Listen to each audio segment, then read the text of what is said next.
Welcome to Mad Men Men, the weekly show where we discuss a show that used to come out weekly. Each week, we take a close look at an episode of the AMC series Mad Men, which ran from 2007 to 2015. And we're changing the conversation of the show all these years later, where one of us is a first-time watcher of the show, one of us went through it one time back when it was airing, and I watch it every time I go around to all my friends and family whom I periodically wrong and apologize for how shitty I am. That said, I am John Negroni, and Will Ashton, I will spend the rest of my life trying to podcast with you. Hey, John, I got some big news for you. I'm going to start my own podcast agency with Mike. It's going to be Mad Men Men Men. And Mike Overholtz. Men. Mike, you will always be... Will. I love it. You will always be their podfather, Mike. You know, this is what I'm aiming to be, John. Thanks so much for having me. This is a fun episode because we have a special guest, and not just any guest. We have an actual Madison Avenue veteran, somebody who literally reached out to us and was like, all right, guys, you're doing okay. You're doing okay. But I'm in the advertising world, and I got something to add to the discussion. So Jeff Swystun, we're so happy to have you here. Can you give us a little bit of background on who you are and your love for this show? Because when you reached out to us, I genuinely was like, okay, we got a big Mad Men fan on our hands.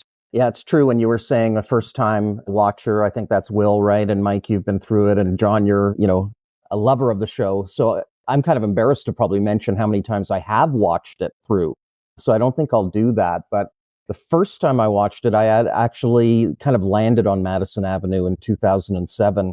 And I was chief communications officer at DDB Worldwide, one of the agencies that's, frequently mentioned in the show and comes off a lot better than, let's say, McCann, that gets, lambasted all the time through the story arcs. But the first week on the show, I actually landed on my desk, the manuscript or the screenwriter's output for the first episode of Mad Men. No kidding. Because, our chairman had actually worked with Weiner to, make sure that things were accurate to the best of his ability. And so I got this redacted document because they obviously didn't want this, wanting the plot out and all that. But the mentions of DDB were there, and we came off stunningly well through the 7 seasons of the show. But it was so funny landing on Madison Avenue. It actually worked in New York for 6 years previously with Interbrand. It's the leading global brand consultancy. And we both had the same parent company, and I got bumped up to DDB. But I found it just bizarre. And so I've always had this amazing connection to Mad Men because that first week on the job, starting in the office, feeling really cool like an old Mad Men. And then there and behold, was a script from the show that no one knew anything about at that time. It was just starting to broadcast. Yeah. So you have on the ground knowledge, really, of some of the workings. And what an episode to have you on this for, right? Because this is an episode so much about the machinations of the advertising world, not just the 1960s, but even to today's standards. Now, and we have to be careful, of course, as a full-on reminder, Will Ashton is still unspoiled on most things. He's been spoiled on a few things, that's not anybody's particular fault, except for Will's. I was going to say, unfortunately, I have learned the truth about like the Easter Bunny and Santa. So like some things I've been spoiled on, but I still have faith in knowing that there's a tooth fairy around. So I think you're like Sally. You're growing up, right? Exactly. Yeah. My innocence is quickly eroding from me. Now we are talking about. We've alluded to it, of course. We're talking about season 3, episode 13. Shut the door, have a seat. And again, great episode to have you on for, Jeff. Considering this is a big turning point of the show. It's one of the most impactful episodes in the show about the business of advertising, I would say, especially up until this point. And it's typically rated as one of the, if not the highest rated episodes. Now, this episode was directed, of course, by Matthew Weiner. I'm not sure who else could have. And he co-wrote the episode with Aaron Levy. He and Aaron did the commentary for one of the commentaries for this episode. So I'll be happy to refer back to that as we go along here. In terms of ratings, this is the second highest rating episode of the season. It's only second to the first episode of season 3. And I should say, after this point, this is an episode that really blew the show up even more. Up until this point, it had been carried by Emmys and Globes and things like that. However, season 3 was just such a big shakeup that a lot of people started watching the show for the first time. And at this point, once we get into season 4, we'll be able to start seeing the ratings start to be consistently higher than they were this season. So we'll talk about that though when we get to season 4. For now, though, this is one of my favorite episodes. I don't know about you guys. I want to start with you, Will, because this is your first time watching the episode. What was your reaction to it? Did you feel like there was a lot of hype going into this episode, or were you still a little bit like, what's going to happen? I mean, hype in the sense that, I've tried to stay away from, like the Reddit or any of the fan forums because I don't want to be spoiled, obviously. But, just taking a cursory look, on IMDb, I know this was, if not the highest rated episode, I think maybe one of the top 3 highest rated episodes. I know it's like this, and then I think there's one called The Suitcase coming up. I think that's next season. That's like considered the like cream of the crop of Mad Men. Just you wait. Oh boy. I knew I did have the idea going into it that it was going to be a particularly notable episode. And of course, I feel like Mad Men generally has very exceptional season endings, season finales. I think that was certainly the case with season 1 and season 2, even if, as we mentioned before, they can feel more of a like an epilogue in some ways than like the ultimate climax of the season. I do think this finale did have that kind of expectation going into it. And I can see why, because I think we talk a lot about how the show tries to blend the marriage between how one's work life and one's personal life can kind of conflict and merge together. And certainly with this episode, we see Don is kind of at this breaking point with both his marriage and his professional life, where obviously Betty is steadfast and now deciding that this is the time to get divorced. She can no longer trust her husband for obvious reasons.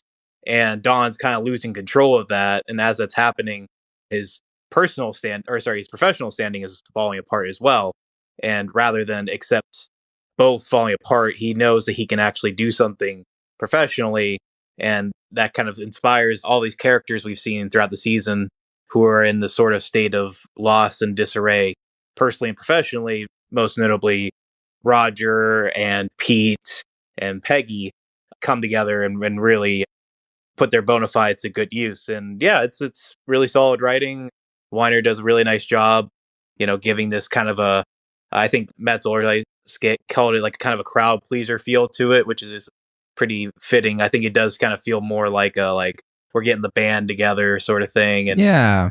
And I think it's really fascinating that like the show has obviously dealt with us having some awareness of like, because this is in the past, like we obviously know because, US history that like stuff like the Kennedy assassination is going to happen.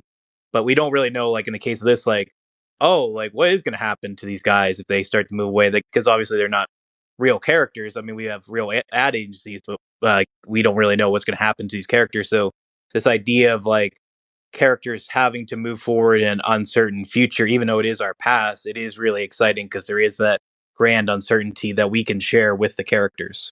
Yeah. Yeah, this is Mad Men's heist episode. It really is. And I literally wrote that in my notes, and then when I was watching the John Slattery, John Hamm, and Robert Morse commentary, they also invoked the heist sort of thing as well. So I think, yeah, crowd pleaser is very apt. And I don't think in this context is as a pejorative whatsoever. If anything, it's a marker of how great and easy to watch in a good way that the episode is. Now, what about you, Jeff? Now, you kind of have hinted that you have watched this episode quite a number of times. Right. So, yeah, how does it play for you, like with each repeated viewing? It's great, John. When we chatted via email and you said you got this choice or this choice. I chose this one deliberately. I think it's one of the most balanced in across all dimensions that you can possibly use the term. This episode has that work-life balance that Will was getting at.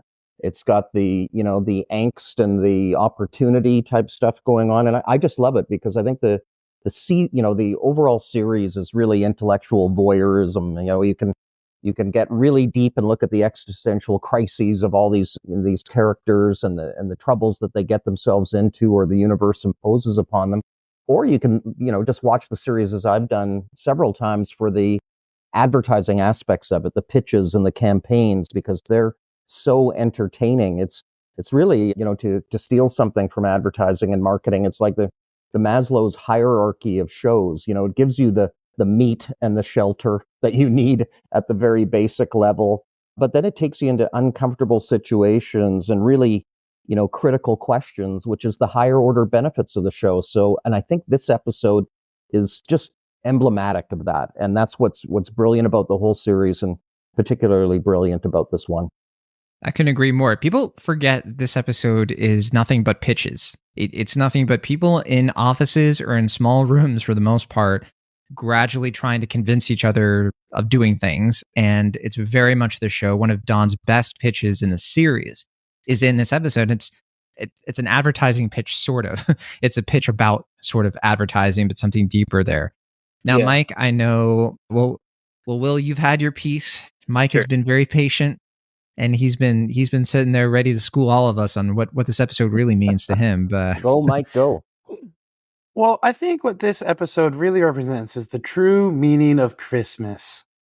And why do you mention that? Wrong one. Christmas with like divorced families. Exactly.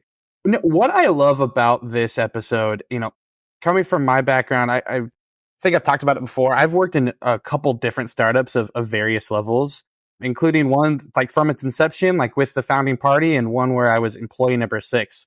And there is like so much excitement when you're a part of something like that. And I think they do a really good job of actually capturing that in this episode. And not just like because it's new, but there's something that it does to you and your like vocation. It makes you have to up your game.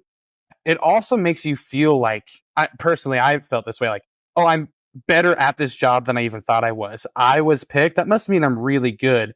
And I think it's like one of those, to use a sports analogies, like feel good, play good. Like when you feel wanted, you're going to perform your job to a higher level. And I think you start to see that happen, especially with Pete Campbell, who I think we've talked a lot about being kind of more of the everyday person that you can probably more relate to. And a couple of past episodes, we've seen Pete really struggle with, is this all there is? Like, is this the ceiling? Is this the highest my ladder will go? And then you see him here picked for what he sees as the A team. And man, he's renewed. He has so much energy. He's excited. He's working with Don. He feels like he has Don's respect. And that's the part of the episode that I just kind of gives me goosebumps. I just love watching people be good at their jobs, even like in shows.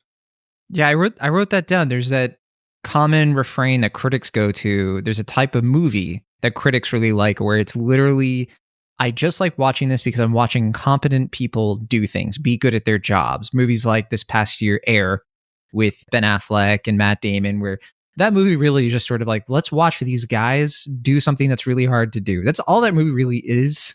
It's about other things, I guess, but that's kind of the hook of the movie when you're watching it. It's like, I get a kick out of it.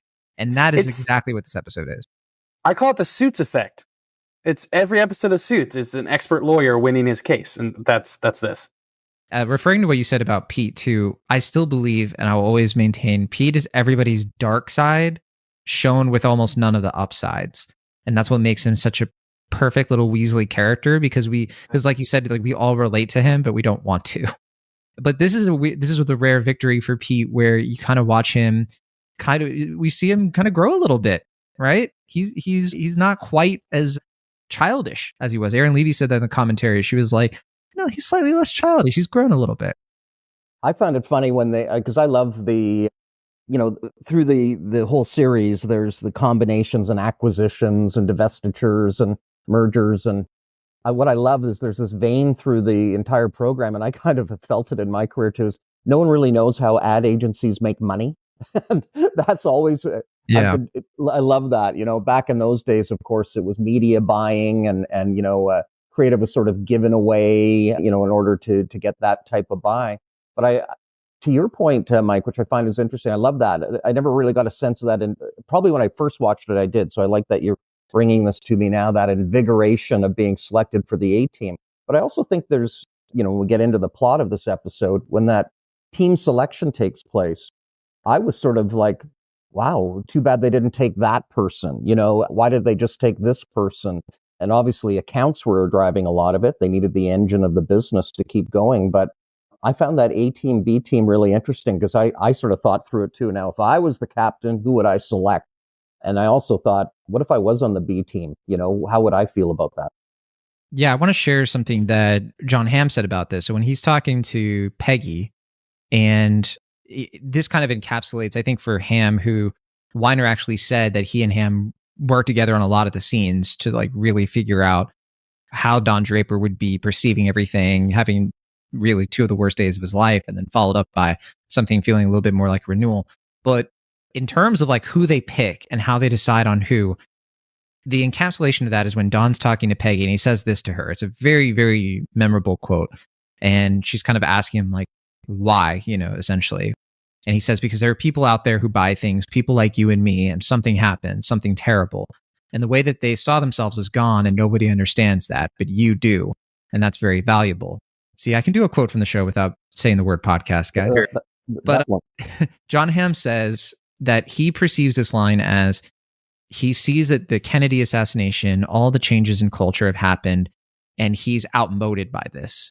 He feels like there are things that he cannot do, Don Draper cannot do, but that Pete and Peggy, and unfortunately Harry Crane, they can do because they're the next generation. They are not affected in the same way that he's been sort of stunned into, I don't know what to do next mode, compared to Peggy and Pete, who he has recognized were able to pick up the pieces of what happened and keep moving forward.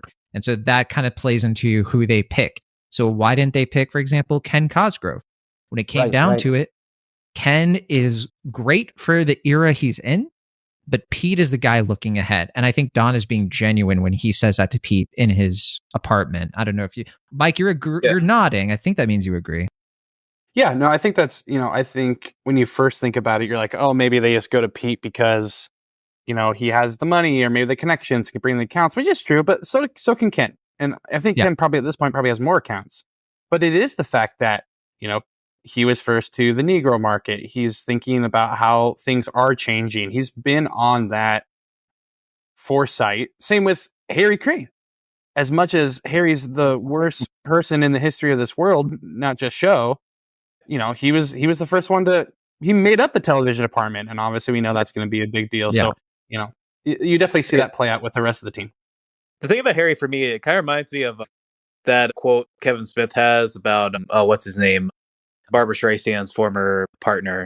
I forget, the producer, the movie, like for Batman stuff. He's like, he fails upward. And then I feel like Harry Crane, like he just kind of happens upon things, but he like kind of just fails his way up into like success. He's successful by accident. Right, yeah. But listen, those people exist. If you're in the corporate world, you for sure know a Harry Crane. People definitely fall upwards. Look to your left, look to your right, and then look at yourself. One of those people.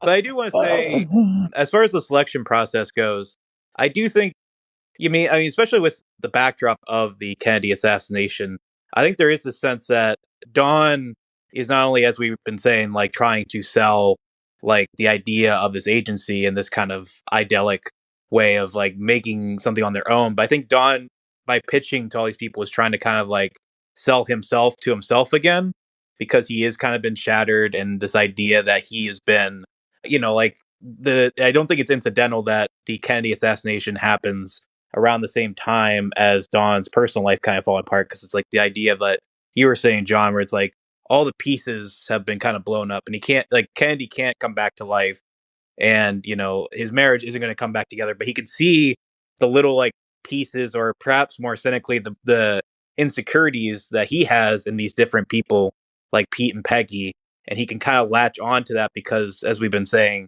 Don is someone who can take something personal, as he did at the end of season 1, and kind of use that to his success, and like kind of blend of personality and then the autobiographical into the professional. And I think, for someone like Ken Cosgrove, I don't know if he can really connect to him in that same way that he can kind of see the way that Pete's struggling but is proving himself, and kind of see how he can kind of latch onto his insecurities, but also build them to his and to Don's success and to benefit. And so I think that ties to Lane's dialogue an episode or two ago, right? I think the last episode where Lane literally was like, Ken makes his clients feel like they have no concerns at all. But Pete kind of is geared to make them feel like they have concerns because he does strive for things to be better. And that matches a new upstart agency better than a complacent, kind of McCann style agency. So like, I think that we have to remember that it's not Don or Roger who decided who the head of accounts was going to be. It was Lane. And Lane was the one who kind of was like a bit stodgier in that respect, a little bit more risk averse. And that speaks to how this team kind of balances itself out a little bit more impressively.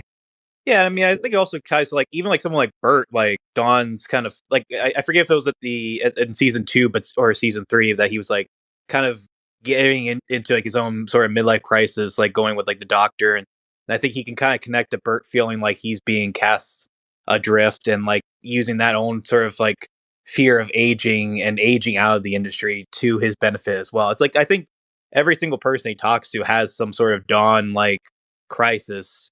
And rather than like, beat himself up about it, he's like, I'm going to see where that is in someone else and kind of like use that to my benefit, which is like the classic like Don switcheroo or whatever. Yeah, something else is happening here, though, I think. And actually, Will and Mike, your chip-ins sort of crystallized it for me. I think this episode stands out for me out of the entire series, both being highly rated and one I enjoy highly, is the fact that it's the needs and wants episode, which is marketing. Marketing is all about needs and wants. So, Don's struggling. He's got the marriage crumbling. He's got separation, if not divorce, on the way. He wants a family, but he needs the business. That's where he comes down to. And whether or not you enjoy that about his personality, it's just who he is. And then when it comes to selecting the team, there's people he needs and people he wants, but for the most part, it's people he needs. Peggy's the difference. She's a need and a want. And, he gets shut down. It's really, really fascinating for a guy that has sort of been able to manipulate and smooth his way through things. The one thing he really wants out of this, does he get? It does not prove it in this episode, and it takes a while to roll out, but it's the needs and wants episode for sure. Speaking to that, there's a line that Roger says when they're trying to convince Roger. And by the way, I love the early construction of the whole episode from office to office, and then they get to Roger, and it's funny, it's dark, it's almost perfect, honestly, if such a thing could exist, perfection. But when Roger tells Don, because he's feeling like they're finally having their out, they're finally having it. When Roger says, you're bad at relationships because you don't value them, Matthew Weiner says that's the whole episode to me.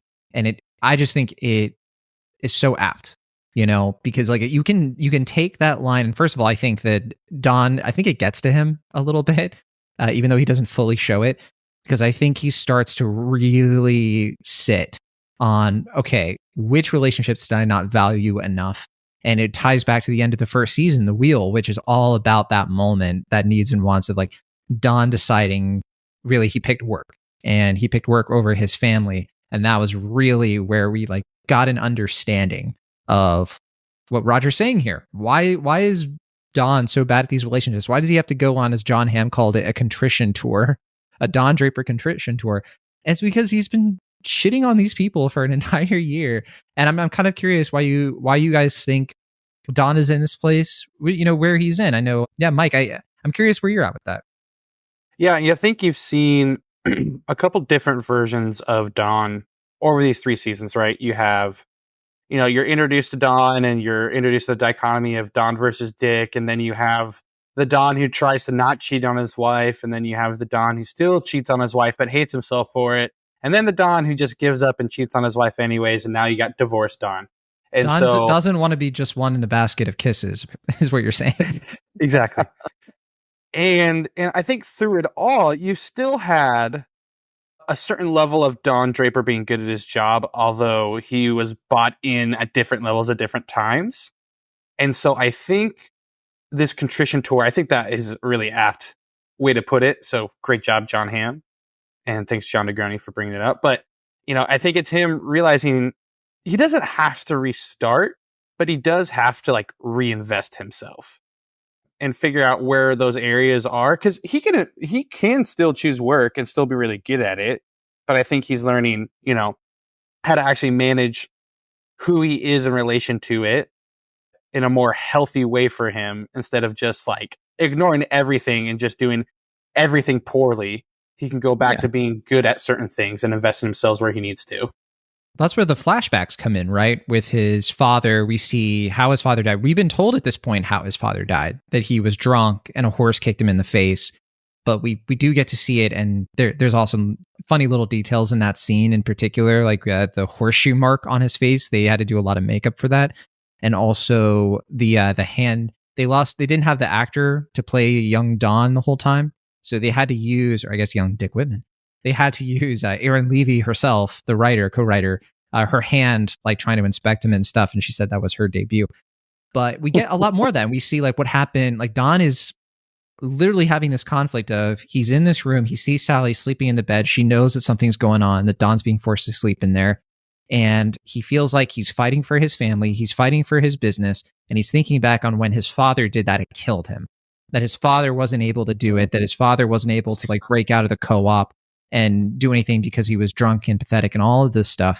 And also, I have to add in this little detail. I have to apologize to all of you, the entire Mad Men fan community. When we were talking about Suzanne Farrell this entire season, and I never made the connection that the actress is Abigail Spencer, right? And it's like the same name as like Don's mom. And I think like we should have brought that up, guys. I feel really bad that we didn't. So I think there's something going on there.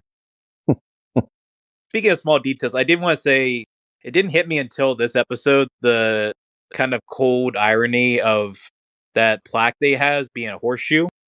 And you get to see it again in the episode when I think he's talking to Peggy. Oh, that's a great catch, Will. That's a great catch. Yeah.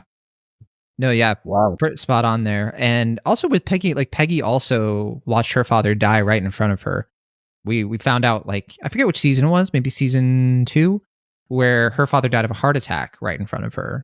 And so I think that trauma has shaped her and Don in a very specific way, and that speaks to their connection, doesn't it? That's interesting. I mean, you got my brain expanding on thinking about that, and I'm still got the Will horseshoe smacked into my head right now. So I'm processing that as well.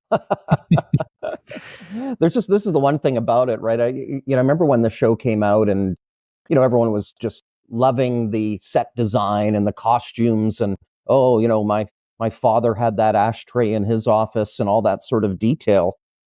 But the fact of the matter is, there's so many breadcrumbs and little, treats along the way. I don't think there'll ever be a definitive book on this. There will be one definitive podcast. I happen to be on it right now, but beyond that, I don't know about books and things like that. It's incredible to find these things. As I say, I've probably watched the series, embarrassing to say how many times, and I'm always finding things like that. But the detail that went into it is mind-boggling. It really is mind-boggling. And the story writing that weaves in with all of the accoutrement of what you see in the show itself, it's fantastic storytelling. Yeah, that's why I love listening to the commentaries. I mean, I highly recommend anybody who has the means or can find a way to check it out at the library, whatever you can do. The commentaries are wonderful because you get to just listen to these people chit chat about something that does have all these breadcrumbs, has all these details. And when they talk about it, it kind of reminds me of the energy of this episode where they're so gung-ho, they're so excited to do it, they're so competent at their jobs. And a lot of the time, they are making it up as they go along, even if it doesn't feel that way, which obviously we can speak to that in the times when we don't love a certain episode as much as we want to. But yeah, clearly not the case with this episode. I know you all have been just ready and willing and anxious to talk about the divorce, all the divorce stuff. Everybody wants to talk about it. What a great subject. Yeah, what a great subject. I'm, in admiration of where, Betty ended up in this, obviously, and also a little bit of, surprised, not surprised by Don's initial reaction, but where he netted out, as we went through the episode. And I think, for him, it can be looked upon two different ways. One is, he's sort of throwing in the towel. He understands he's defeated on the home front. That's a terrible way of putting it. He understands where the reality of his home front. But then there's also, he gravitates to what he knows. He gravitates to what excites him, and that is the business. And there's always a thing, and you guys are young, you're in business. Mike, you're talking about being at startups and things like that. It's quite frankly doing things for the first time when you often do them the best. And I think it's that anticipation of the new that drives a lot of the plot of the show, both in Don's, terrible personal life, but also in his professional life. So I love that Oh, I was going to say, I love that marriage of those two things in this episode, but you get what I'm saying. What are you, a writer on Mad Men? Yeah, that's right. Yeah, no, I think you're exactly right. I think that there's a reason why he calls Betty to give up right after everything in the hotel room is settled. The name of the company is announced and everyone kind of settles into their roles, right? He goes into that room, kicks Harry out in his way, and calls her up and is like, yeah, it's a mea culpa. It's like, yeah, you got me. He knew he was, he knew that this was going to happen. He knew that he wasn't going to come out on top for this. And you're so right to mention Betty's growth since season 1 and how that informs this. I mean, it's amazing the contrast between the Betty of season 1 and the Betty of now, who is like, no, I'm going to do the thing that makes me happy. I don't love this person. I don't want to be with this person. I don't trust this person. And I think it's so telling too of the way that Don can't handle it, because he just, in his hypocrisy, calling Betty a whore, and she hasn't even like really cheated on him. Like, I mean, like she hasn't consummated the affair, we should say. And, to all that's like, obviously she's like, stepping out on him in a way, but considering what he's done to her and the fact that he is the cause of this, and he just, I think that speaks to, or that's really what's happening in that phone conversation. It's like, yeah, I can't save this. I can't salvage this at this point. This isn't the end of season 2. It has the kind of mirror of season 2 where he's also in a hotel pleading to her to like, actually, I do love you. Look at the back of our kids' heads. But no, in this case, he's accepting, his role in this. And yeah, that's why the episode ends with the Roy Orbison song about, the future is going to be better than the past, right? That's right. And sorry, go ahead. All you, buddy. No, I just wanted to talk a little bit more. I know it's highlighted in the Mad Men carousel, but the different like father and mother figures that kind of come into play here, in the sense that like obviously, we start with Connie. What was that? We start with Connie, right? Yeah, Connie, who's like, the sort of makeshift father figure for Don. But you could also say the same about like Bert Cooper, or even to some extent like Roger, like all these different people, and his real father that we see in the flashbacks. But also like this idea of like this paternal father figure in JFK being gone now, and also the sense that like, as you've been kind of alluding to, John, like that Betty in some respects has been both like a wife and like a mother figure to Don, and in a sort of Freudian kind of way. And that was kind of highlighted in that scene that you're talking about, where, Don, I think, is afraid to not only lose his wife, but like this person that's been his sort of stable mom figure, because, like when he calls Betty a whore, it has a little bit more resonance because Don's own mom was like a prostitute that never really know. And then she, died at childbirth. So it's projection. Yeah. And then, it's kind of fitting that Matt pointed out that like, as soon as like that happens, Betty goes to the baby Eugene, also named after Betty's father, and like kind of protects the baby. It's kind of crying out for like a mom. It's kind of like this nice little bit of metatextual, I guess, commentary there. But yeah. Well, I do think though, because I would be really specific in that I don't think that Don, when he calls her a whore, thinking of his own mother, I think he is thinking of his biological father's wife, the mother who raised him.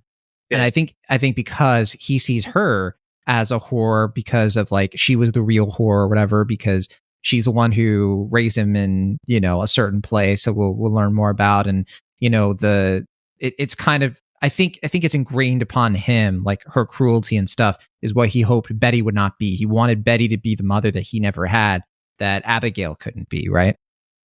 Yeah, boys, that complex, you've nailed it well. It's amazing. He's sort of dancing around, and he's choosing family. This episode is once again about choice, and he's choosing family, but not in the traditional sense. His found family, sure. I guess you could say. Yeah, because, and I think, I'm kind of just thinking about this, and I don't know if I'm reaching, but there is the part of the beginning where Connie is sort of like, I thought you were like me, why aren't you like me? I thought you were going to do something, and I think when Don hears that, I think maybe he internalizes, because I feel like he is losing a father figure here. Aaron Levy actually even mentioned that in the commentary. And also, by the way, Chelsea Rosh's mustache is fake, which, the Johns, John Hand, John Slattery wanted to make sure that was mentioned in the commentary, in case people didn't know. But anyway, I think that speaks to like when Don is like, he saw Peggy as an extension of himself and that she isn't.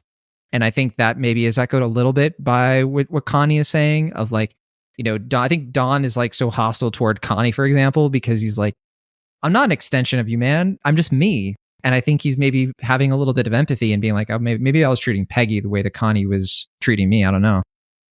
Well, and doesn't Connie say at one point too, or Don challenges him when he's, maybe going to move his book of business somewhere else, and Don says, "You come and go as you please, don't you?" And Connie's like, "Yeah, I do." And I think what they were getting at was the notion of abandonment. That Don has certainly experienced that, and Don as Dick as Don growing up, and now he's seeing so many things going away. So what can he grab? What can he grab onto? Right? What is sure footing for him? And that's the exploration that he's going through. It kind of looks smooth. Don smooth on the outside, but I'm sure he's just racked internally about it. Exactly.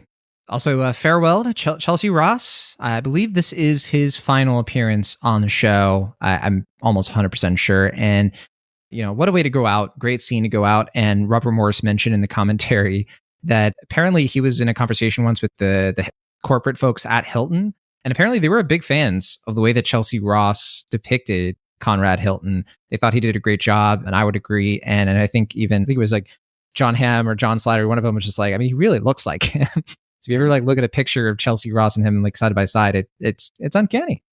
There you go. Sad but respectful, by golly, from me. By golly. You started your own agency.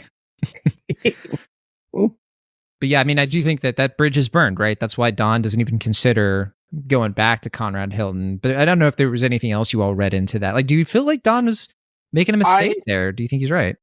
No, he's definitely right. Again, especially when you're newer, there is you do need to focus a lot more on ICP, which is ideal customer profile. Like, you need to win the right business, but it's also important to lose the right business. And I think at their size, a client like Conrad Hilton, with all the advance he has, they don't have the resources to do that well, and the rest of their business would suffer. So I think that was my read on why. I didn't even consider that, but that's a really good point. Yeah. I did want to touch on, I know we're still stay on the divorce topic. So my parents are still together, although they both were divorced prior to being married to each other. I still think their we're getting divorce conversation with Bobby and Sally is handled so bad. I think it's maybe one of the more confusing ways they could have done it, and they also never actually get to the point of it. I don't know if they try to do it in increments, like that was the plan. And he was like, they didn't realize that, no, it can't be in increments. This is it. Right. And they couldn't even use the word for it. They had to be like, oh, Don's not going to live here anymore. But the kids aren't stupid. They're kind of they're going to say what they're going to say. Yeah. I found that to be a very, very painful moment. Well, yeah. and the kids expressed it right up front. Have we done anything wrong? Why are we in the living room that we're not allowed into? Perhaps a walk in the park, a different environment. It's all second guessing and all a horrible thing to go through, and you're never going to do it perfectly. But right away, there were two clues from Bobby about he knows something's going on. He knows something's amiss. This isn't set up to be a good conversation. And so I think kind of environment would have changed a lot of that. It was that strict parental, almost sitting on the plastic couch, don't spill anything environment that really set it up to fail right from the start. Fun little detail, by the way, when Bobby mentions the cufflinks, is it because I lost your cufflinks? Very cute. And we love Bobby. But actually, there's a fun little detail that a few episodes ago, you actually might notice that when you're rewatching, Don is looking for his cufflinks. He doesn't know where they are. He's asking Betty. And so nice little, every once in a while we get this weird thing, with when Sally breaks his suitcase because she doesn't want him to leave, and then that gets referenced again in episode 1 of season 3. And yeah, it's funny stuff. I actually thought that was the smallest reference to Rachel Menken because of the cufflink scene in season 1. Oh, yeah. That also just kind of being the beginning of the end, not the first big affair, but I think the first Don girlfriend we're introduced to. At least in the show. I have to assume during the 1950s, Don was getting around, they were calling it Madison Avenue, if you know what I mean, and you probably don't. Yeah, no, that whole scene where they're doing the divorce and they're trying to explain to the kids what's going on. So Matthew Weiner, all of them in both commentaries were saying that the whole cast and crew were like contributing to this. Like people who had similar experiences were like, yeah, here's how it happened for me. So like the good, the bad, the, you know, the kind of awkward, as you were alluding to, Jeff. And apparently, you know, Weiner was talking about this. He was like, it got emotional, you know, like on set. It was super hard for them to do. There were people there who were in like every role of it. You know, there were people who were the dad in the situation, the mom, the kids. And they were like, yeah, I went through this. And it was hard for them to shoot the scene itself because it just was so much. And that little moment where Bobby like goes to hug Dawn and is like, I don't want you to go. Like, apparently that gets everybody. Matthew Weiner says like, that's where it gets him. And apparently like he was asking the actor, Jared, something, I forget his last name. They're asking him to actually like tear up and cry and stuff. But he felt bad. He was like, oh, we ended up not using it because I felt like not having the tears was actually better. And it suited the scene better. But I mean, yeah, it's a heartbreaking scene. I love watching it. It really makes me happy.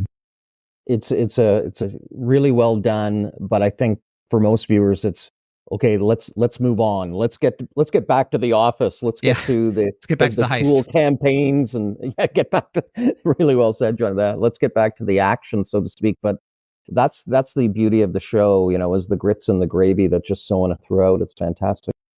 Yeah, they're madmen for being like, all right, our big episode where we're gonna have this super fun, crowd pleasing, you know, like, oh, we're gonna start a new agency. Let's throw in a quick little divorce. It's gonna make everybody miserable, like right into it, right? So bold. Yep. But I mean, there is something to be said though about like that's kind of paralleling, like, you know, he's having all these like, you know, pitch meetings and stuff. The idea, I mean, not like they pitching the divorce necessarily, but like this change in the relationship, and he's trying to like, you know, make it smoother, but it's just a disaster because, you know, as good as Don can be as, you know, like an admin, like it just, as a dad man, he's just not quite there, unfortunately. Well, that's going to be the successor podcast, Dad Men. And yeah, no, and you also get to see in that scene how bad at pitching Betty is. Because she's just like, you'll get 2 Christmases. Like it's some kind of like, no, yeah, Betty. That's right.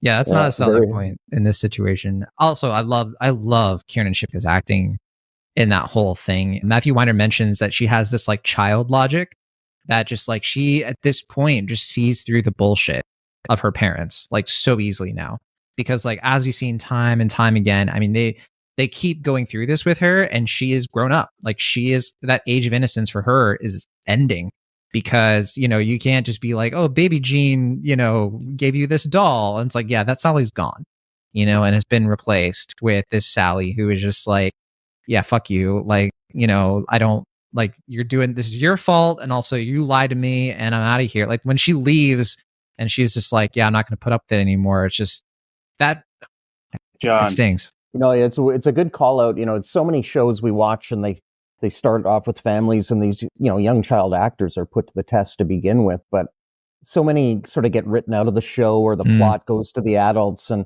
she was so strong as an actress from the get-go that I would think, I'd hazard a guess, that she wasn't intended to be such a pivotal character, such a character that gets so many story arcs as she wasn't. The series progresses, because she blows it away. Whereas, you know, I can't tell you how many shows I've watched where, wasn't there a kid on this show in the first season or 2? Yeah. Grounded for Life. One of the kids just disappears. It disappears, exactly. Well, yeah. Succession, I think, right? Like Roman has like kids in the first episode. That kind of suits the show. It's just kind of like, you know, they're always just sort of like, don't you have kids? And he's just like, I do. And yeah. Well, you know, and there's the horrible, you know, you can't help but watch the train wreck of the morning show, and Jennifer Aniston's, you know, she's a mother, she has a daughter like in the first season or 2. And then there's like a reference. She's moved to London and you just never see her again. The daughter's gone. That's it. Well, their Apple TV shows do exist. And Sure. Will has this thing where he just refuses to acknowledge the existence of Apple TV shows that aren't Ted Lasso. That show should not exist, but it's funny to watch. Anyways, that's not the show, so let's go. Tangent averted. I am nervous though, John, because I mean, you know, I definitely expressed my concerns about Sally and the life of crime that she's lived, you know, in not stable, but, you know, traditional, you know, parental family. But now that, you know, all bets are off and, you know, this marriage is crumbling. I think it's maybe even a minor miracle that she didn't commit, you know, arson immediately upon hearing the news of the divorce. We don't know that whether or not she tried, right? Also, do you think it is so telling though, that shot where like it's them with Carla and it's like Christmas Eve basically, and they're drinking like chocolate milk so that their mom can go get divorced from their dad. I mean, it's just so bleak, like the way the plays flight, out. The flight, and I'm having a hard time. Like maybe you guys discussed it on previous episodes because Betty's, new partners obviously made a few appearances, but has it made sense for her to fall into that relationship so quickly? Do you think, or does that work for you guys? I think that's one of the more interesting aspects of this already interesting episode. With all the characterization and strength and independence Betty has grown, she can't even go to her divorce attorney appointment without him, right? Yeah, right. Well, that's actually Rockefeller's divorce attorney. That's a little tidbit of the show. So it's not even her divorce attorney. It's it's even crazier. You know what I mean? But it's also like, I think apt for the time. There is a sense of independence that you are, especially women were going through in that period. But there also is, she has been taking care of her entire life. She was daddy's little girl, and then she was, the housewife to Don. And so there is an aspect of it being easier, with another man and a powerful man out that as much as she sees it. To help her through the process. And make it's just so ironic, isn't it? Because it's like she sees him as, and we have talked about this, but like she sees him as more trustworthy. It's just like a genuine guy. He's a politician, and so like it's one of those things where like you can't tell if it's like more like damning to Dawn or to Betty in that context, because also Dawn is in advertising, and like what's the difference in some ways. But also, yeah, little tidbit when they're on the plane, according to Weiner, you see Henry is kind of reading something. He was reading National Review, but they didn't capture it in the shot. And it's about the campaign. It's about the elections with Rockefeller. And yeah, no, the actor who plays the divorce attorney is the actor they were going to use earlier in the season when Betty is talking to her family lawyer about her father's house and first kind of broaches the subject about divorce. And they decided not to use that actor for that scene because they were like, he's too slick. So they decided he would be much better as like a real like divorce attorney. So this is based on Rockefeller's actual divorce attorney that he had during this time. And so this is like a favor to Henry, who works in his office, to be able to use him. So that's why they have their rapport. So it's an interesting little detail. They put the extra effort in, it's not just like any old office, but it does add to the story that it is what you're saying, Mike. It is something that Henry had to arrange, that is like Henry kind of pulling the strings of this and making it easier for Betty and kind of putting this into motion, right? Interesting. I wanted to mention a fun little tidbit too, because, we kind of covered, when everybody's like, they're doing like the early office scenes and everything. We haven't talked about Lane much. And I do want to go back to that whole thing where Roger they're trying to pitch Roger, right? And he's like, he's having his fun. He's having his like haha moment where he's like, oh, you guys have to seduce me. You have to pitch to me. The whole thing where Bert is basically telling him join or die, which I just think is such a funny line. But apparently that speech is almost word for word. The one that Bert gives him about losing his appetite is based almost word for word something that Frank Pearson, one of the show consultants and one of the co-writers for, I think, a future episode or two, Frank Pearson, actually, who is no longer with us, but he consulted on the show a lot, and he once told Matthew Weiner about like why he's still working, even though at the time he was 84 years old. And he kind of said like what Bert did. He's just like, I could retire and everything, I could lose my appetite, but I know he knows the people that have done that, and like it's like a ticking clock, like 3 years down. And apparently it took them 4 hours for Robert Morse to get the thumb thing down because he couldn't quite get it, which I thought was funny. That was a great scene. It was like they were all pitching each other. Roger was playing hard to get. There was the fatality pitch to it. There was the mea culpa from Don, who's still on his tour in many respects. But you saw them coalesce and agree that they all had fight left in them. And they're all at different stages in their career and lives. And I thought that was really interesting. You finally saw team, which I don't think had been exhibited in the agency till that point. Yeah, I do love the process of Lane becoming one of them. Perfect. I was about to bring that up. Toying the party line, and then one of us, and just the that now process we're negotiating. Well, it's kind of like we didn't record this part, but Jeff came into the recording room and it was just like, I can't believe you guys are still doing this podcast, and we told him to fire us, and then we all went to go sit down, and here we are.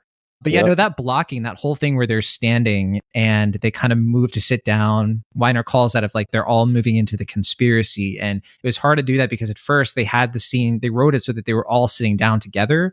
But he felt like he needed that movement, even though it took them forever to shoot the scene. It was super long. Aaron Levy even complained about it because it's such a long scene. It was hard for them to do, but it's pivotal. This is the turning point, as they said, the turning point of the entire show. And, this is where they say, shut the door, have a seat. It's uttered several times in different ways throughout the episode. And Weiner said they made it the title of the episode after they finished writing it. And he just felt like, but one of his favorite things too is like when Lane originally goes into the office and, this is the first time and he's kind of like not having it or whatever. They wanted it to mirror when they fired Bert Peterson in the first episode. But then of course we have a different kind of thing happening here. Cause like once Lane finds out that St. John and them completely screwed him over, they didn't tell him that basically they were cutting him loose and he'd have to fend for himself. Essentially, they kind of caused this situation themselves. They're culpable for, these guys doing what they did because they weren't upfront, right? They bought this agency. They didn't know what to do with it. It kind of reminds me of like Don marries Betty. He doesn't know what to do with marriage. And, it drives, his actions, his behavior, not valuing her drives her to do what she does. Mm-hmm. Yeah, excellent parallels. And once again, choices. Some you're being routed in a certain direction, but in other ones, you're making this choice and running with it as much as possible. And that's what I see in Dawn in this. It's a running to some stability, and he's making choices along the way.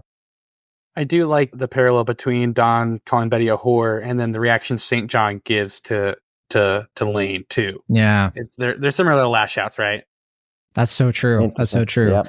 Weiner apparently was asking, when it came down to like how they would take over the company, they got the idea from Josh Weltman. He's a producer of the show, another show consultant. And it was about 6 months before they shot the episode. He was kind of like, how are they going to do this? Like, what are the mechanics of this? Like, how do we sell this so that it's authentic to the era of how this could have gone down? It's kind of similar to, like, how do people run an ad agency? And like, Roger and Bert and they were like, I don't know, get your own. But apparently Josh Weltman was the one who was like, Lane can fire them. He was given that authority and can use it against them.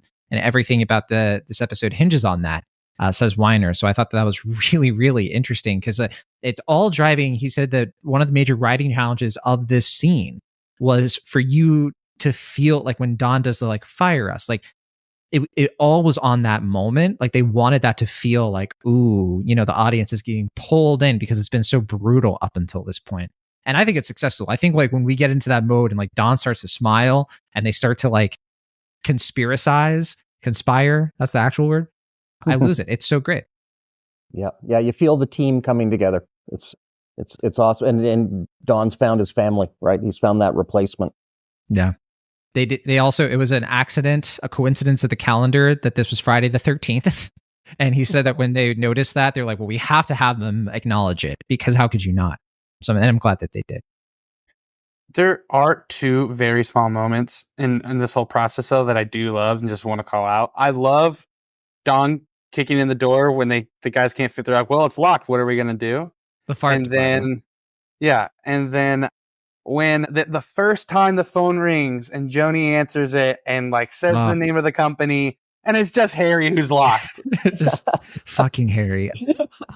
But they refer to this, multiple people, like Robert Morris mentioned this, and Aaron and Matthew mentioned this, but they said it's like the Magnificent Seven.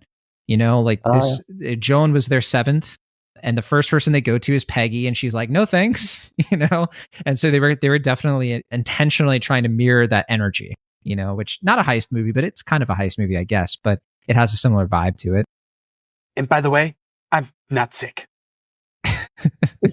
Man, the whole thing with Peggy, though, I love that she gets to stand up for herself in this. Like, Dawn has been so hard on her this entire season, and she kind of just gets to be like, you know what? No, like I'm going to do what I want to do. And she's just like, you're going to have to work for it. And I love it. I love that that's how they played it. And it wasn't just an instant like, you got it, Dawn. You got it, boss. G. She's not Jimmy Olsen. She's Peggyism. Did Dawn get it, do you think? Did Dawn get it when she sort of made her peace? Did he have a realization, or did he just move on? Great question. I want to let Will answer it. What do you think? Sorry, repeat the question.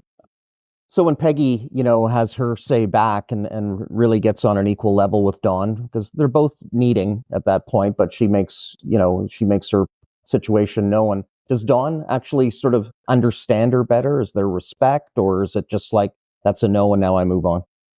Yeah, I mean, I don't know. I guess I always feel Dawn is at least in some way upfront with Peggy. I mean, I feel like they have that sort of relationship, even going back to like between season 1 and 2, when Dawn covered for Peggy as far as the pregnancy goes.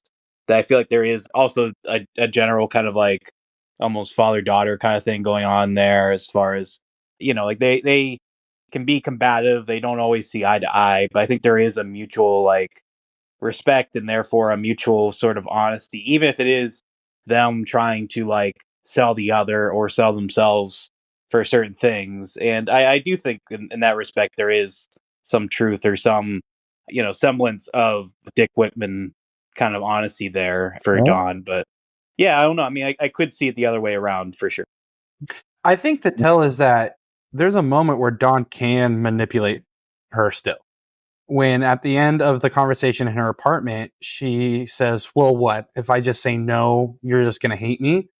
He can say yes. Like, he could say yes and I think manipulate her to like, fearmonger her to be on the team, but he doesn't. He says, no, I'll just spend the rest of my life trying to hire you. Right. I agree. Yeah, right. that's the indication, because I think he means it when he says that. And so that's why I think he doesn't give up. I think he's just like, well, this is going to be harder than I thought, but I need to regroup, because I think he's still raw. And I think he knows that he needs to be in his A game to make this work. But I think like Don, he's not a quitter. He definitely, he has that whole line in the first season where he's like, you're happy with 50%. I want 100%. I'd never settle for 50% of anything, and I think that is his mentality, even though that can have very negative consequences too, I think. Which is funny for a guy who literally quit his life.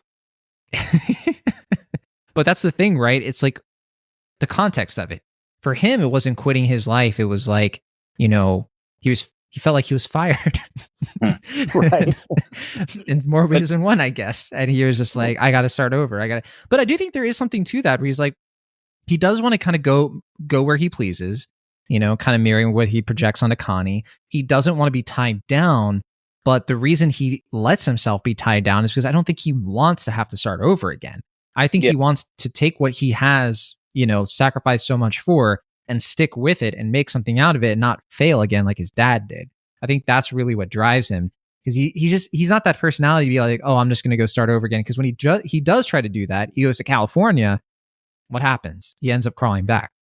Yeah, I mean, he fucks an 18-year-old. Yeah. Yeah, to me, I think that's why, because I was a little confused at first as far as like the necessity of the flashbacks.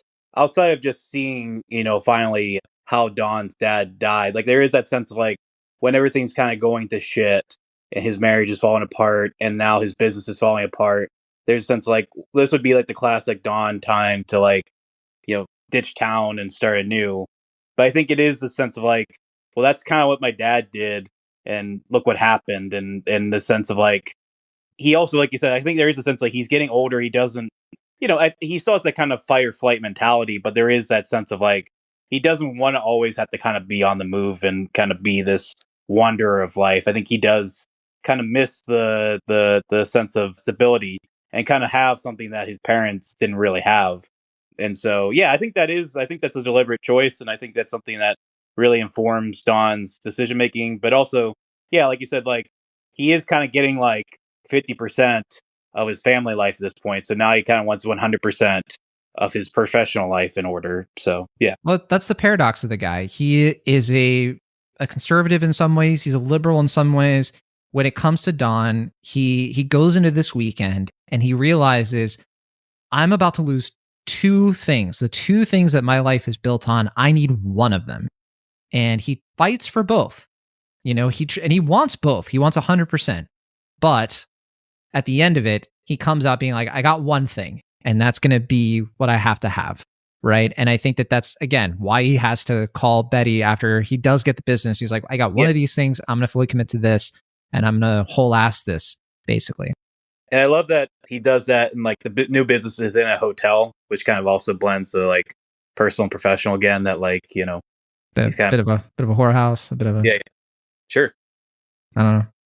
That might be a reach, but and Don says there's not going to be a lobby, but I mean the hotel has a lobby, right? So I mean, yeah, he was kind of wrong there. I love how much Trudy is like a part of this, her helping out Pete all the time. Apparently there was a scene that they cut where Pete is on the phone trying to get one of the clients, and Weiner can remember who it was, but I have to hope that it's C-Core laxative. And literally like the client is like, oh, I don't know if we can do this.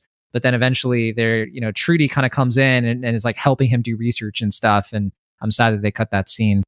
I just want to say real quick, I do think it's funny that Trudy is very intently listening on that conversation. And then there's like one moment where Pete slips up and Trudy's just like, honey, can you come? Yeah. Oh, it's perfect. It really is perfect. Because he's not expecting, you know, her to say that. And it's like her just being like, no, hear them out. And also the Clearasil thing, you know, I think that like having we find out later that Pete did get the Clearasil account, and that's indicative of he and Trudy kind of worked together on that to get her father back in. And it's strongly implied by the Slattery and Ham and Morse commentary that if not for Clearasil, like that really is what put them over the top and got them the cash flow that they needed. So, you know, there you go. Trudy came in, and then she has that perfect hat too, you know, that she brought in. That was apparently an outfit, by the way, that they had been saving up for a while. They finally got to use for Trudy, which very happy to see that. Also, there's no better reason to be in the office than getting free lunches. So they say there's no such thing as a free lunch, but not. I mean, at Sterling Cooper Draper Price, things are changing, you know, and this is the future, not the past. I have to bring up one of my favorite scenes in this episode, and it's a tough scene, but I love it. Don and Roger in the bar. Oh my God. You know, just seeing the guys back together again, the boys. And it's the same bar that they used for 6-month leave when they fired Freddie Rumsen. What's up? I thought you knew this. What's so wrong? Sorry. I didn't mean to tell you. It's a great scene. Oh, I see. I was trying to do the bit. I was a little slow on that. Yeah. You put your foot in it. That was my impression of Will doing a bit that doesn't land for either of us. Good impression. Yeah, I mean, I just thought for a second you were like, I was waiting for the punchline. That was the issue. It was me, not you. It's not me. It's. I just love that scene though. I mean, you kind of see Don and Roger. It's funny because like they're at this point they've been puffing up Pete, and then right after they're just like, man, what a little shit. He was gonna leave. Even after Don was like, we need you, Pete. We love you, we love you, pal. You know. What I think is actually interesting about that scene is I think early Don and Roger scenes all revolve around drinks. It was usually at first, you know, Roger just go into his office, he'd pour himself a drink, they'd have it, they go out to the bar, right? You know, it's always over drinks. But then when it became contentious, it was just them bickering each other in meetings, mostly. Well, their falling out did start in the bar, that same bar, didn't it? That same bar. So that is the same bar where they shot 6-month leave, where they just fired Freddie Rumsen. It's like late at night. They actually in real life shot this particular scene in this episode at about 3 a.m. And I think like that is the scene in 6-month leave that kind of starts all the issues between Don and Roger, because that's a scene where like Don kind of opens up to Roger, and, you know, Roger takes that as a reason to divorce Mona, and that causes all of this. It causes Don and Roger to hate each other over the course of season 2 and 3. It causes the divorce. It causes the buying of Sterling Cooper. It's like what gets them in this mess. So I think it's actually really subtly perfect that this is the bar that they end up in, and they patch things up, and they have a moment where like Don opens himself up to Roger. He puts himself out there, and because he does that, he gets the heads up about Henry Francis. Fair enough. The one minor thing I just wanted to say is, I believe, if I'm not mistaken, you do see like John F. Kennedy in the back, like a picture of John F. Kennedy in the background. And I feel like that's kind of like, you know, obviously that's probably just like the bar not, you know, changing out. But I think of it as kind of like, you know, it's like back to the good old days. Like the body's still decomposing at this point, we should say. But no, I feel like it's kind of like a subtle way of just kind of being like, this is like going back to the good old days. It's like back when things were kind of kosher and cool. It's like a brief reprieve from that until obviously the bombshell that Roger drops happens. Yeah. Everybody had their heads intact. I also think that honestly, if not for, them patching things up, like if they had patched things up sooner, like if Don had not been such a baby and just made up with Roger, like Bert kept telling him to, he would have been aware of Henry sooner, right? Roger would have given him the heads up about this Henry Francis thing a long time ago. And then he didn't, because he says he figured Don knew and he wasn't going to tell him, probably out of spite. But if they were friends, Don could have gone ahead of this and he could have figured out something to do, and it wouldn't have led to maybe even Betty finding out about, him not being who he says he is. So in some ways, it's like, what is the real pivotal relationship in this show? You mentioned earlier that, Jeff, you mentioned earlier that like Karen Shipka, they weren't sure, like they probably didn't realize how big of a deal she was going to be as an actor and how many stories they could do with her. Same thing for sure with Roger. In the first season, he was not, he originally auditioned for Don. John Slattery was just so good, they kept him on.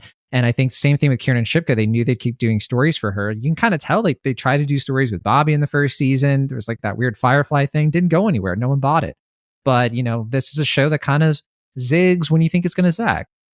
On my last rewatch, not just of this episode, but sort of the program overall, I think in the first few watches, even when it came out originally, I was not that impressed with John Hamm. As I watch it now, he's phenomenal. Like he really does carry so much of this.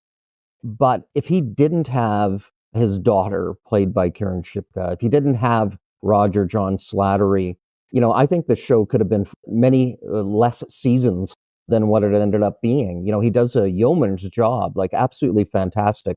But as it turns out, these other plot lines, these other relationships through strong acting, I think really lift Hamm's game overall as well. It's really curious to watch when you go back a few more times.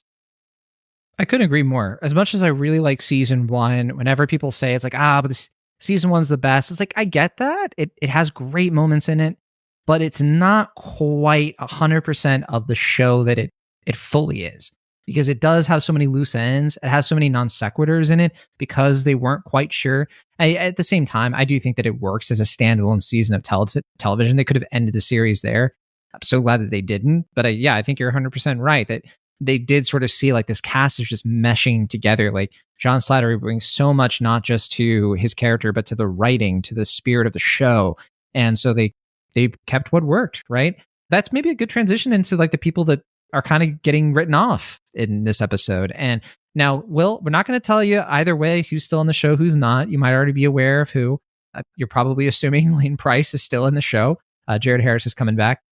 But is there anybody that you hope, that from Sterling Cooper who got left behind in The Office? Like we saw Ken, Kurt, Smitty, we saw Paul, we saw Allison. Is there anybody you hope comes back, right? That this isn't the last we're going to see of them. I know you're a big Hildy fan.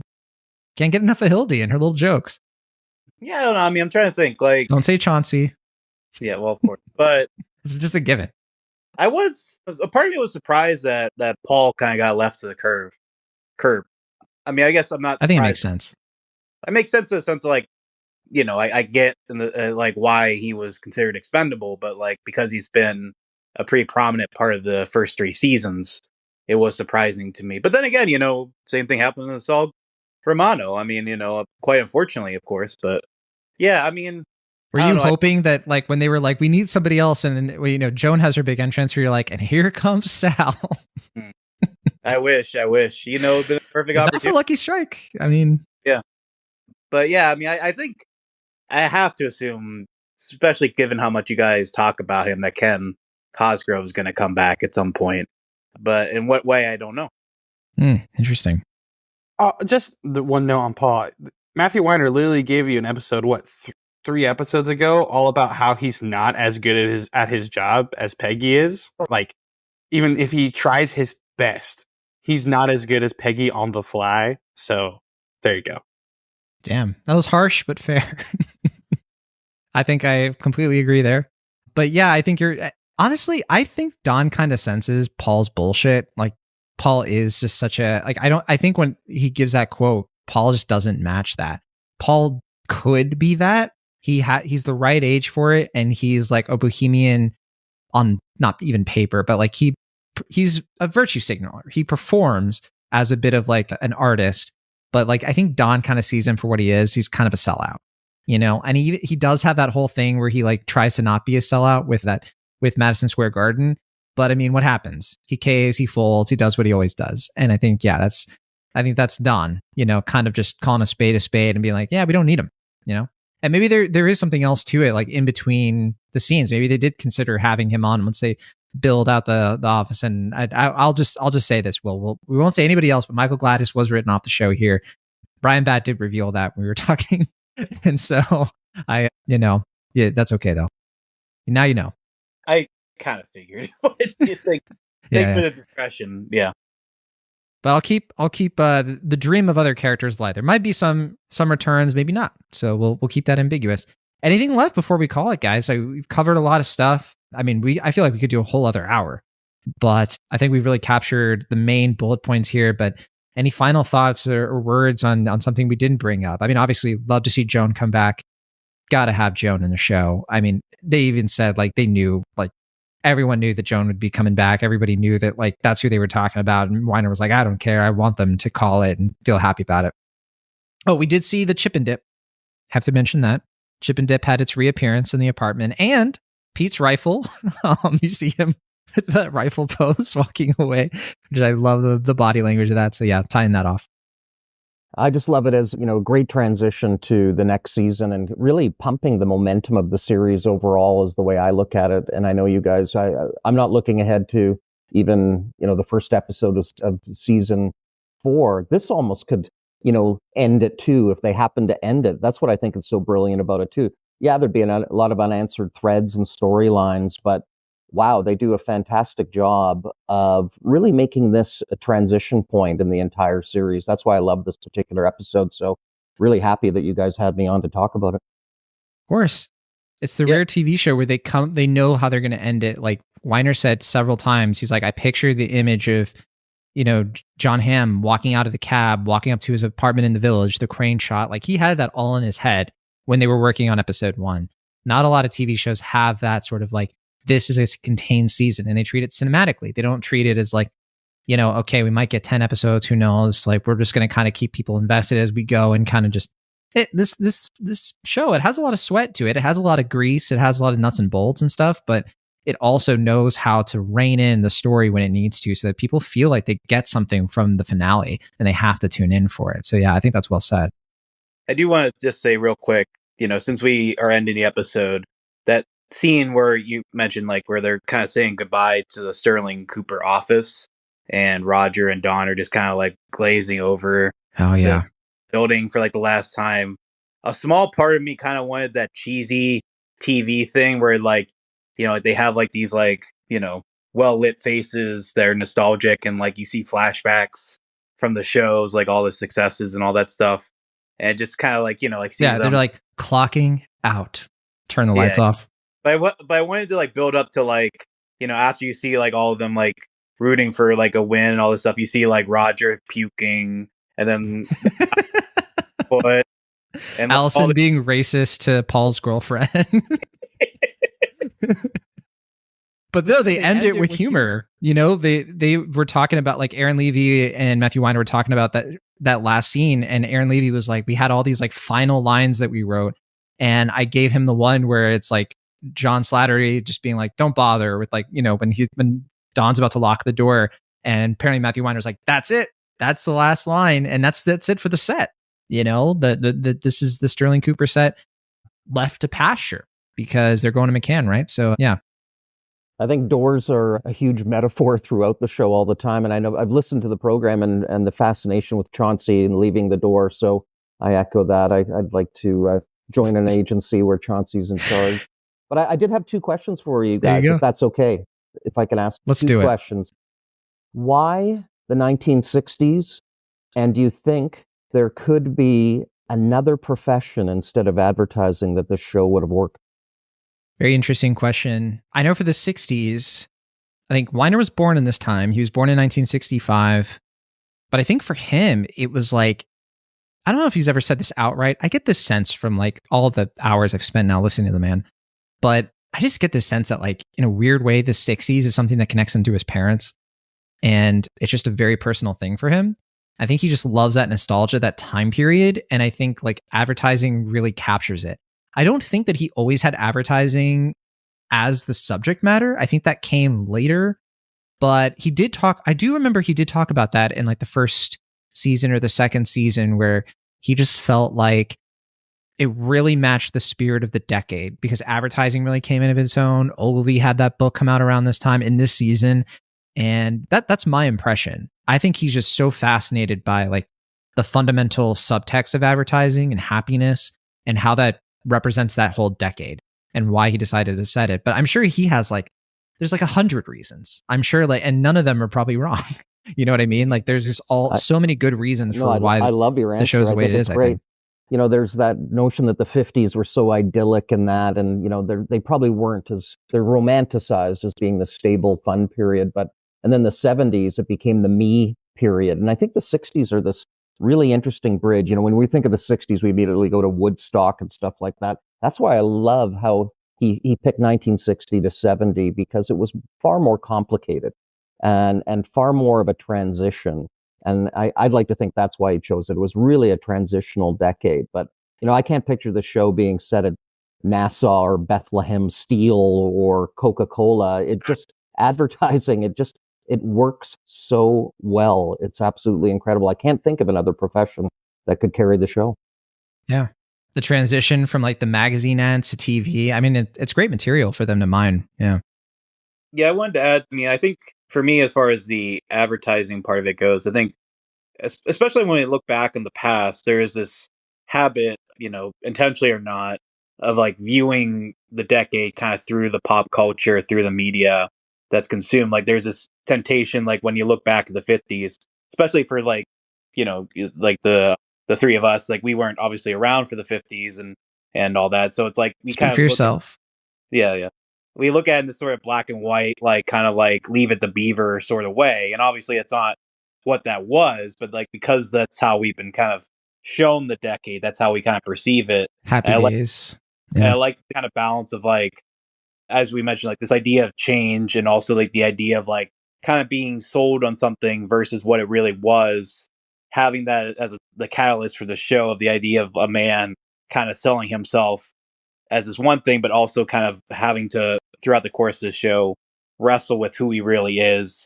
Can he really make peace with that? And also, can he move forward? And like, can he, you know, be this fully realized person outside of these multiple identities that he assumes for himself? So I guess, I don't know. I mean, I guess you could do it in a different, you know, profession. I mean, you could, I guess, maybe do that as like, you know, like a director of a film or something, like make it a Hollywood story or something. But I don't know. I think, you know, like the idea of like selling the culture, but also reckoning with its faults and shortcomings and also its successes is something that really lends itself well to the advertising field. I just think that Mad Men at its core is just a show about a reflection of America without acknowledgement of your contribution to it. And that's literally just what the medium of advertising is. It's just reflecting the society that you're in without admitting that you're a part of it. It's that old thing, also speaks right to that quote. Yeah. That mirror to society sort of thing was the advertisements of the decade reflecting real life, or were people emulating the content of the advertisements? And I think that's that image versus identity thing too, that is inherent in Dawn's search and struggles. So no, you guys nailed it. You get A pluses. Thank you. We you know, Mad Men University. There we go. And I think that there is a reason we'll probably never get a That 60s show, right? We have that 70s show, that 80s, that 90s. I don't know if they could do. I mean, I'd watch it, but you know, I wouldn't like it probably. Anything else? Well, you said you had 2 questions. Yeah, I got them off my chest. There it was was the decade, and it was the profession. And I think you guys. Oh, they were wrapped. Okay, I thought you were. Okay. Yeah, no, they were individual. You guys. I thought it was like part 1. Okay, well, I'll come up with other ones and send them into you guys. But you know, you did brilliantly on those. Sorry, I gave us homework, guys. Did you have any final thoughts, Mike? This is, I think, where the show really, really like this season ending is an on-ramp, just a downward sprint, and we're just going to carry some momentum for a while. Like, if you've been tuning in and you've been enjoying it, like, you're welcome, because now it's about to really, really get good. I did have one last thing. I forgot to mention this. I was kind of curious if, like, the Sterling Cooper employees who were left behind, you know, like, they are acting, right? When they're like, wait, what happened? I kind of wondered a little bit of, like, do you think that they're having a moment of, like the actors are feeling it too? Like, they all went off to this new season of the show, and based on what Brian told us, maybe, dude. Like, with how Sal got written off? Shit. Yeah. I was wondering that as well. Like, is it kind of like a Sopranos thing where it's like, hey, you know, it's not like the characters are getting whacked, but it is kind of, I was wondering, like, did they get like a warning at the beginning of the season that, like, hey, not all of you may be coming back for season 4, just an FYI, or if it was just kind of like, they did a table read for, you know, this episode, and it's like, wait a minute, how is this going to work for Paul? Speaking, though, by the way, of Sopranos, we'll finish with this. Sorry for extending, but Matthew Weiner said that he loves when people liken the show to Sopranos, but he did mention that that whole thing where, like, Pete is in his PJs and the men in black come into his apartment. He was like, that's so Sopranos, that whole thing. And so I totally agree with that. But anyway, we'll end it there. Thanks so much, everybody. It's been a blast. Jeff, thank you so much for offering your expertise, and it was just so great to have you on. You're welcome back anytime, of course. And we're excited for season 4. We're excited to see, you know, how Will is going to react to this season. We can't wait to find out that he did secretly watch it 6 years ago, you know, didn't even realize it. Had to bring that back one more time. But all right, thanks again. And yeah, we'll see you all on episode of Men. Men.